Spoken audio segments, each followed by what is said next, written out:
1장 9절로 14절의 말씀입니다. 요한복음 1장 9절로 14절의 말씀. 제가 봉독해 올리겠습니다. 참 빛 곧 세상에 와서 각 사람에게 비추는 빛이 있었나니 그가 세상에 계셨으며 세상은 그로 말미암아 지은 바 되었으되 세상이 그를 알지 못하였고 자기 땅에 오매 자기 백성이 영접하지 아니하였으나 영접하는 자 곧 그 이름을 믿는 자들에게는 하나님의 자녀가 되는 권세를 주셨으니 이는 혈통으로나 육종으로나 사람의 뜻으로 나지 아니하고 오직 하나님께로부터 난 자들이니라. 말씀이 육신이 되어 우리 가운데 거하심에 우리가 그의 영광을 보니 아버지의 독생자의 영광이요 은혜와 진리가 충만하더라. 아멘. 할렐루야. 주님이 다시 오신 성탄절입니다. 주님의 오심을 기뻐하며 감사하는 우리 연승은혜 가족들 모두 위에 하나님의 풍성한 은혜가 흘러차고 넘치게 되시기를 바랍니다. 오늘 말씀의 제목은 우리 가운데 거하시는 하나님. 그렇습니다. 성탄이 뭐냐?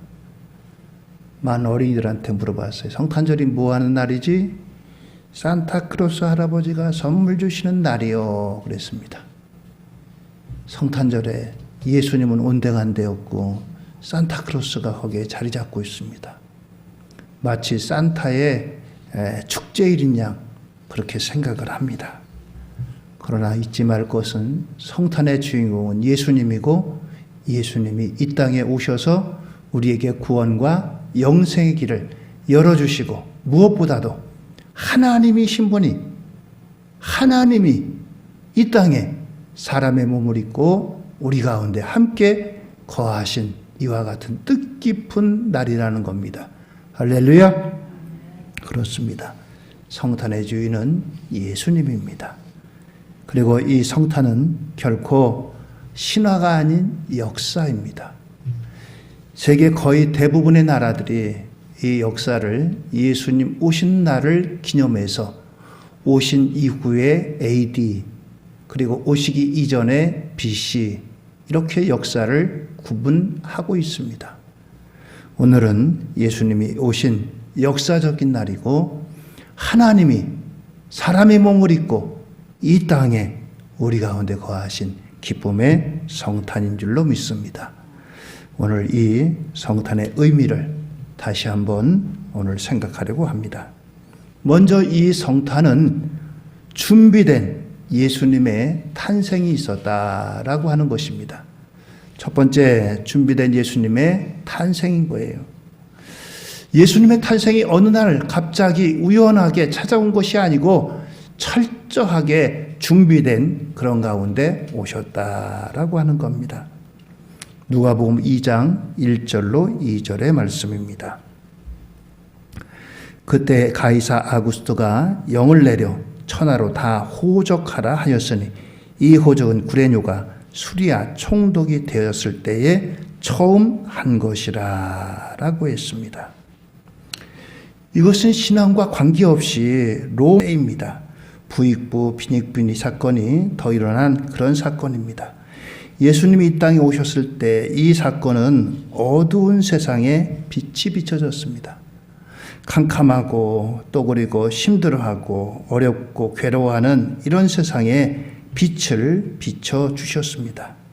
성경은 이 예수님이 그냥 빛이 아니라 참빛이라고 말씀하고 있습니다. 요한복음 1장 9절에 참빛 그렇게 말씀했습니다. 그냥 비춰지는 빛이 아니라 진정한 빛이라고 하는 것입니다. 가짜가 아닙니다. 요즘은 가짜들이 더 진짜같이 교묘하게 정교하게 그렇게 나타납니다. 그러나 예수님은 참빛으로 오셨습니다. 반사체가 아닙니다. 태양빛처럼 스스로 빛을 내는 그런 분으로 오셨습니다. 그분만이 참빛이었습니다. 온 세상이 죄악이 먹구름으로 캄캄하고 이기심이 극도로 달한 이때에 이와 같이 참빛으로 이 세상에 오셔서 각 사람에게 비추셨습니다. 그뿐만 아니라 오신 그분은 세상에 계셨다. 요한복음 1장 10절에 말씀합니다. 그가 세상에 계셨으며 그 세상은 그로 말미암아 지은 바 되었을 때 세상이 그를 알지 못하였고 라고 했습니다. 그가 세상에 계셨다. 하나님이 이 땅에 사람의 몸을 입고 오셨다. 이것이 임마누엘입니다. 그렇습니다. 오늘 이처럼 예수님은 이 땅에 오셔서 각 사람에게 빛을 비추셨다라고 했습니다. 저와 여러분들은 마치 비유로 한다면 예수님을 태양이라고 말한다면 우리는 달빛 같은 존재입니다. 주님의 말씀처럼 우리도 이 빛을 받아가지고 빛을 비추는 반사체가 되어야 됩니다. 우주 만물에는 많은 이제 천체가 있는데 그 항성 중에는 스스로 빛을 내는 태양 같은 이런 항성이 있고 또 달과 같이 이 빛을 받아가지고 빛을 반사하는 그런 항성이 있습니다. 저와 여러분들은 참빛인 예수님의 빛을 받아서 세상에서 빛을 비추는 그와 같은 존재가 되어야 되겠습니다. 세상에서도 빛은 요긴하게 쓰입니다. 빛은 어둠을 비추는 그와 같은 생명줄과 같습니다. 바다에서 등대에서 나오는 빛은 항해하는 배에게 길을 안내합니다. 그리고 어떤 빛은 사람을 치료하는 빛으로 쓰기도 합니다. 하물며 이 세상의 빛 중에 빛인 예수님은 우리의 생명의 빛입니다. 오늘 우리에게 우리의 삶에 희망을 주는 여명의 빛이 되시기도 합니다. 그러면 어떻게 하면 이 참빛이 될 수 있겠는가? 요한복음 1장 1절에 이렇게 말씀합니다. 요한복음 1장 1절입니다. 태초에 말씀이 계시니라. 이 말씀이 하나님과 함께 계셨으니 이 말씀은 곧 하나님이시니라. 그렇습니다. 이 말씀이 하나님이시라고 했습니다. 이 말씀이 또한 생명이라고 하십니다. 본문에서 우리는 하나님의 말씀을 받아야 참빛이 된다는 사실을 깨닫게 됩니다. 그러기에 우리가 날마다 하나님의 말씀을 듣고 읽어야 됩니다. 하나님의 말씀을 듣고 그리고 묵상하며 그 말씀을 읽고 그래서 우리가 이 빛을 어둠 속에 헤매는 사람들에게 비출 수 있어야 됩니다. 또 한 가지는 우리가 하나님과 함께 있어야 함을 압니다. 말씀이 하나님과 함께 하였다고 기록하고 있는 것처럼 우리도 하나님과 함께 있을 때만이 참빛이 될 수가 있는 겁니다. 성탄절을 맞아 참빛으로 오신 예수님을 만나시는 저와 여러분들 되기를 바랍니다. 두 번째는 오늘 이 말씀을 통해서 우리에게 주시는 말씀은 우리의 신분을 회복시키는 사건이라는 것입니다. 우리의 신분을 회복시켜줬다. 에덴 동산에서 아담과 하와가 하나님 앞에 불순종함으로 우리의 신분을 잃어버렸습니다. 그런데 요한복음 1장 12절의 말씀 보니까 이렇게 말씀합니다. 영접하는 자, 곧 그 이름을 믿는 자들에게는 하나님의 자녀가 되는 권세를 주셨으니 라고 했습니다. 성탄은 예수님을 영접함으로 우리에게 잃어버린 하나님의 자녀의 권세를 다시 회복하는 날입니다. 어떤 사람이 이 하나님의 자녀의 권세를 회복시킵니까? 회복받을 수가 있겠습니까? 영접하는 자입니다. 영접한다는 것은 모셔드린다. 전적으로 모셔드린다. 내가 그분의 모든 인격, 말씀, 권능, 능력 그 모든 것들을 내가 받아들이고 흡수하고 내가 그 앞에 순종한다라고 하는 그런 의미입니다. 그래서 이 예수 그리스도의 이름을 믿는 자는 영접하는 자고 이런 사람은 하나님의 자녀의 권세를 다시 회복을 받게 된다라고 하는 것입니다. 참으로 감사한 일이 아닐 수가 없습니다. 그렇게 어렵고 힘든 일이 아닙니다. 예를 들어서 40일을 금식해야지 하나님의 자녀의 권세를 회복한다. 아니면 네 모든 재산을 팔아가지고 가난한 사람을 구제해야 네가 내 하나님의 자녀의 권세를 회복한다. 이렇게 조건을 달았다면 이 조건을 만족시켜 줄 만한 사람이 얼마나 되겠어요? 그런데 영접하는 자, 그 이름을 믿고 받아들이고 그분의 말씀에 순종하고 그분의 말씀을 따르기를 원하는 그와 같은 영접하는 자에게 하나님의 자녀가 되는 권세를 주신다고 했습니다. 어려운 일이 결코 아닙니다. 그런데 어렵지 않은 이 일이 힘든 이유가 있습니다. 그것은 마귀 사단이 이 일을 못하도록 가로막습니다. 그래서 우리들 마음속에 야, 영접한다고 네가 하나님 자녀 되고 천국 가? 네가 한 일이 있는데 옛날에 우리에게 이런 자책감을 주고 죄책감을 주고 우리에게 이런 마음들을 줍니다. 마귀 사단은 여러 모양으로 이렇게 쉽고 또 간단한 일을 못하도록 가로막고 방해하고 이런 존재가 하나님의 자녀 되는 것을 가로막습니다. 원래 우리 인생들은 하나님의 형상으로 창조함을 입었습니다. 하나님의 자녀가 되었습니다. 원래부터. 그런데 에덴 동산의 아담과 하와가 불순종함으로 이 권세를 잃어버린 겁니다. 빼앗긴 겁니다. 그래서 하나님을 존귀하게 하나님을 아버지로 하나님과 가깝고 그런 사이로 있었는데 하나님과 원수되고 더 나아가서 마귀 사단의 종로로 타는 그러한 존재로 전락했던 것입니다. 오늘 이것을 회복시킨 것이 바로 주님이 이 땅에 오신 성탄의 사건입니다. 그러면 우리가 하나님의 자녀가 된다. 자녀가 된다는 것은 무슨 의미가 있습니까? 자녀가 된다는 것은 먼저 쉽게 말하면 부모로부터의 상속권이 있다라고 하는 것입니다. 상속권이 있다는 겁니다. 자녀는 부모의 상속권이 있습니다.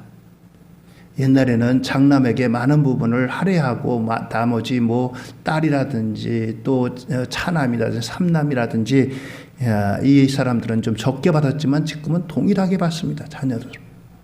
아들이고 딸이고 첫째고 둘째고 간에 그렇습니다. 우리는 하나님의 이와 같은 아버지로 모시고 그와 같은 상속의 권세를 누리게 되었다라고 하는 것입니다. 또 한 가지는 이 권세라고 하는 말 속에는 그 지위, 직분, 위치에 놓여졌다라고 하는 것입니다. 그래서 하나님의 자녀는 천사보다 높고 사단보다도 높은 존재입니다. 천사보다도 높은 존재. 그렇습니다. 오늘 우리가 이와 같은 존재로 회복되고 이 지위를 얻는 것이 바로 성탄의 사건입니다. 그렇습니다. 우리가 이제는 그래서 마귀의 자녀의 신분에서 하나님의 자녀의 신분으로 바뀌게 되는 것입니다. 옛날은 이제 왕조 시대에 특별히 어떻게 하다가 왕의 부인 중전이 되면은 신분이 바뀝니다. 아무리 천한 신분이었어도 왕의 은택을 입어서 이제 중전이 되면은 모든 사람들이 그 사람 앞에 엎드립니다. 중전마마하고 영의정부터 모든 문무백관 모두가 다 그 앞에 엎드리게 되는 겁니다. 신분이 바뀌게 되는 거예요. 하루아침에 그래서 종종 우리가 보면 무술이었다가 왕의 은택을 입어가지고 중전이 된 그런 경우도 있잖아요. 그러면은 그 전까지만 해도 무술이로 천히 여기고 얕봤던 사람들이 그 앞에 다 머리를 조아리는 거예요. 중전마마하고. 왜요? 신분이 바뀌었기 때문에. 우리가 마귀의 자녀에서 하나님의 자녀로 된다는 것은 이처럼 존귀한 일이 아닐 수가 없습니다. 하나님의 자녀다라고 하는 것입니다. 그렇습니다. 오늘 저와 여러분들에겐 바로 이와 같은 이제 영광된 이런 특권을 주신 거예요. 그런데 문제는 사람들이 이처럼 예수님을 하나님의 아들로 또 하나님께서 이제 우리를 그 신분을 바꾸어 주실 그와 같은 분으로 영접하는 것이 아니라 백성들이 영접하지 아니하였다라고 했습니다. 요한복음 1장 11절입니다. 자기 땅에 오매 자기 백성이 영접하지 아니하였으나 라고 했습니다. 문제는 이겁니다. 하나님이 약속하신 땅, 유대 땅 베들레헴에 예수님이 이 땅에 오셨는데 사람들이 영접하지를 않았습니다. 당시에 헤롯 왕으로부터 시작해서 또 너무나 하나님의 말씀을 잘 알고 있는 대제사장을 비롯해서 제사장들, 율법사, 서기관들, 또 율법을 연구하는 바리새인들, 이 모두가 이제 하나님이 보내신 하나님, 사람의 몸을 입고 오신 하나님, 그분을 영접하지 않았다라고 하는 것입니다. 그냥 사람의 아들로만 본 거예요. 저기 갈릴리 나사렛의 목수 요셉의 아들, 예수구나. 그렇게만 바라본 거예요. 그렇습니다. 영접하지 않을 뿐만 아니라 배척했습니다. 아니, 더 나아가서 십자가에 못 박기까지 했습니다. 십자가에 못 박으라, 못 박으라. 이방인인 본디오 빌라도조차도 예수님을 재판할 때 아무리 보니까 죄가 없어요. 그래서 무죄로 다 방면해 주려고 애를 썼습니다. 그런데 유대인들은 십자가에 못 박으소서, 못 박으소서, 저희 죄를 우리의 후손들에게 돌리소서, 그렇게까지 외쳤던 것입니다. 그렇습니다. 오늘 코로나19로 제가 어제 잠깐 조사해 보니까 금년도에 전 세계 확진자가 5,500만 명이래요. 전 세계 5,500만 명이요. 그리고 사망자만 170몇만 명이 된다는 겁니다. 170만 명. 미국에서는 2차 세계대전 때 참전한 군인들보다 더 많은 숫자가 이 코로나19 때문에 세상을 떠났어요. 세상을 떠났습니다. 코로나19 때문에 우리가 예배도 지금 대면 예배보다는 이렇게 온라인 예배로 드리고 그러잖아요. 이것 때문에 많은 사람들이 희생했습니다. 이것 때문에 많은 사람들이 고통스럽습니다. 얼마나 무서운 병인지 알 수 없어요. 그런데 이것보다 더 무서운 병이 있습니다. 코로나19보다 더 무서운 병이 있다고요? 그건 뭘까요? 그것은 바로 예수 그리스도를 거부하는 불신앙의 병입니다. 코로나19로 이렇게 앞에 확진자가 5,500만이라고 했는데 그 중에는 치료돼서 회복된 사람도 있어요. 지금도 물론 후유증을 알아가지고 힘들어하지만 5,500만 중에 170만 명을 뺀 나머지는 그래도 회복되고 치료되고 자연 치유되고 아무튼 여러 가지로 다 회복됐습니다. 그런데 이 예수 그리스도를 거부하는 불신앙의 병은 우리에게 영원한 형벌을 우리에게 이제 약속하셨습니다. 마지막 심판 때에 영원한 형벌이 주어진다는 것입니다. 코로나19로 우리 육신의 생명이 다할 수도 있습니다. 혹은 믿는 사람들 가운데도 이 코로나19에 이제 희생당한 사람도 있을 수가 있습니다. 이러한 죽음은 우리 육신의 죽음으로 끝납니다. 그런데 이 육신의 죽음보다 더 무서운 것은 영생의 형벌이라는 것입니다. 영생의 죽음이라는 것이에요.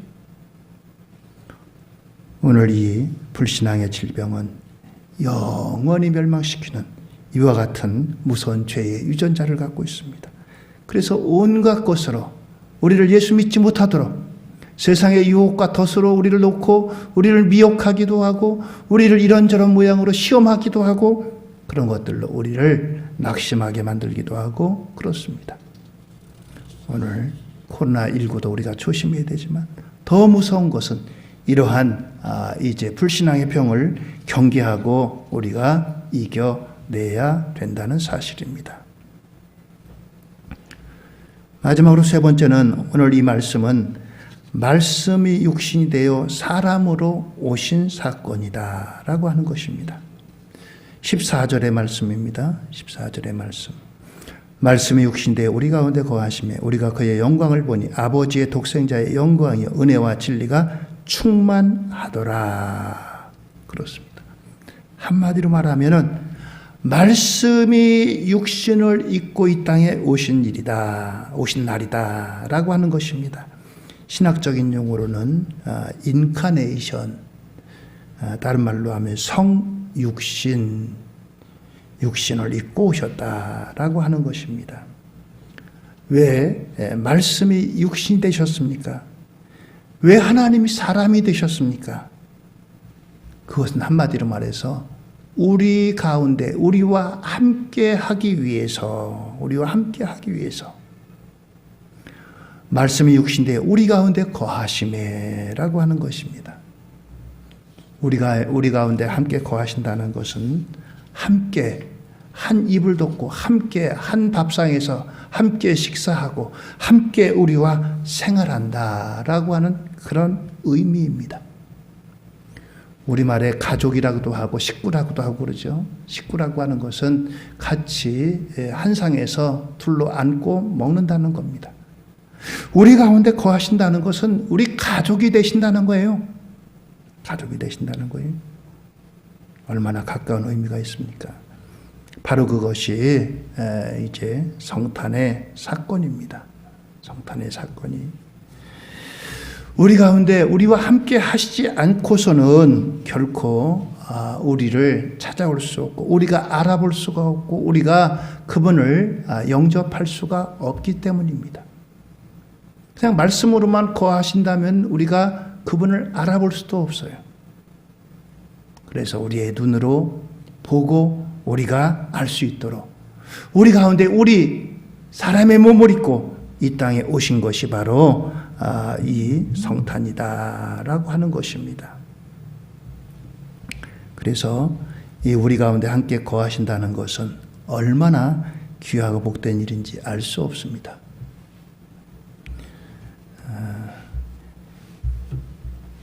예전에 우리나라에서 중동붐이 일어났을 때 중동에 많은 분들이 근로자로 파견돼 갔습니다. 뜨거운 중동 현장에 가서 일을 해가지고 돈을 벌어가지고 집에 가족들에게 붙여가지고 그것으로 집도 사고 이제 생활도 하고 그렇게 했습니다.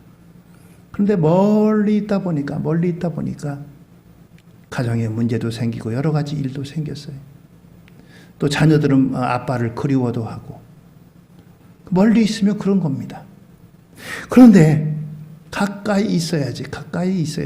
가족은 원래 함께 있어야 됩니다. 요사이도 기러기 아빠라는 말이 있죠. 자녀들과 또 이제 엄마와 함께 외국으로 유학 보낸 자녀들, 아버지는 여기 떨어져가지고 여기서 돈 벌어가지고 미국이라든가 유학 가는데 돈 붙여주고 그렇게 생활하는 사람들이 있습니다.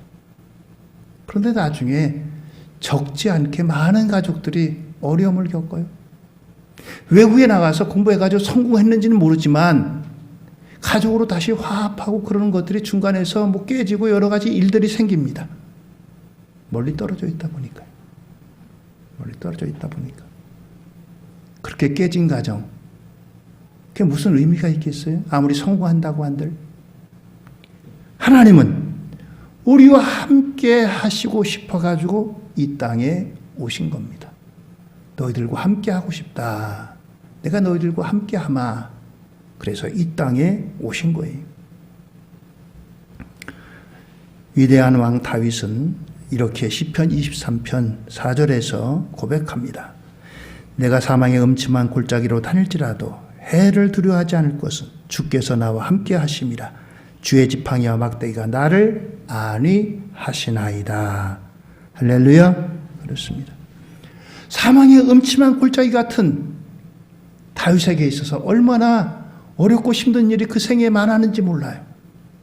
왕이 되기 이전에는 사울왕으로부터 추격을 받고 그 보낸 군사들로부터 추격을 받고 늘 죽음의 위협을 당하고 왕이 되고 난 다음에 아들로부터 쿠데타를 받아가지고 쫓겨나가지고 피난 가는 그런 신세 가운데 있고 사망의 음침한 골짜기와 같이 죽을 고비를 얼마나 많이 넘겼는지 모릅니다.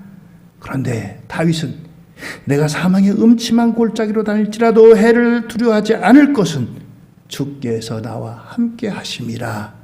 할렐루야. 오늘 여러분들 코로나19로 힘들고 코로나19로 어떤 분들은 마음에 병이 들었어요. 괜히 우울하고 사람들 만나는 거 두렵고 밖에 나가기도 힘들어하고 그냥 이렇게 어렵게 힘들게 살아가시는 분도 있어요. 중요한 것은 주께서 우리 가운데 나와 함께 하시는 임마누엘의 하나님 되시는 것이 바로 성탄인 줄 믿으시기 바랍니다. 예수님 우리와 함께 계셔요. 그렇습니다. 사망의 음침한 골짜기와 같은 오늘 코로나19의 이런 세상 가운데도 오늘 우리 가운데 함께 하셔서 우리를 지켜주시고 보호하시고 인도하시고 사랑해 주시고 품어주시고 손잡아 동행하시는 이 하나님의 함께 하시는 역사가 우리 성탄을 맞이하신 우리 모든 연속인의 가족들 위해 함께 하셔서 우리의 마음에 있는 불안과 근심과 걱정 이 모든 것들 이겨내시고 믿음으로 승리하는 이 성탄이 되기를 예수님의 이름으로 축원드립니다. 할렐루야. 함께 기도하시겠습니다.